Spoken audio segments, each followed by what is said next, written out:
My name is Father Shawn from Modesto, California. I'm the oldest of 4 children and the only male child in the family, which means I have 3 sisters who quickly pushed me out of the house. Actually, we didn't grow up Catholic. My family, my mother was never baptized till I was 11, and then 2 of my sisters were baptized, but I still have a sister that's not baptized and I have a father who's not Catholic. As I went forward in Catholic school, it was something I was learning about, but it was something that wasn't very deeply rooted, and definitely wasn't very important to me. So it was the night of our prom. The coach calls practice, and he calls practice 4 hours before prom. We had an option: either you quit the team or you go to practice, and made us run the whole time. He stood on the sidelines and blew a whistle, and every time he blew the whistle, we had to change directions. And to give us a rest, he put us in the defensive stand against the wall. So your legs are just screaming. And needless to say, nobody danced that night. Well, I still remember the professor comes into the classroom. First day of class, he comes in and he looks at each one of us. And he's wearing a tie-dye shirt. He got these beady little glasses. And he looks out at us and he says, "None of you exist. Each one of you is a figment of my imagination." And there came a point when he began to say things that really challenged what little faith I had left.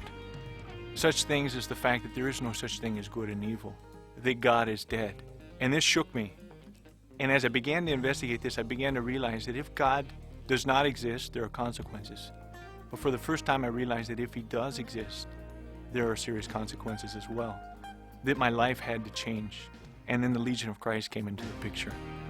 And interestingly enough, when I first met the Legion, I said, no way, these guys are serious. I mean, I was impressed, really, with the breadth and scope of their formation, but they studied for 12 to 14 years before priesthood. I said, no way, that's just too long.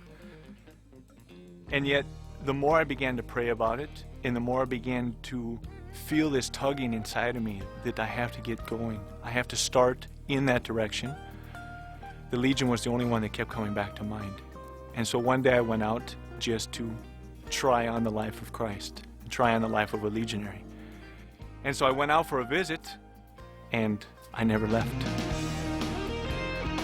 My sisters did the readings, and my first sister came up, and as she began to read, she just began to cry. My second sister comes up, and she does the next reading, and the same thing. And I thought to myself, this is going to be a long mass. We need heroes, and we need especially young men in the priesthood and men willing to do what the church needs.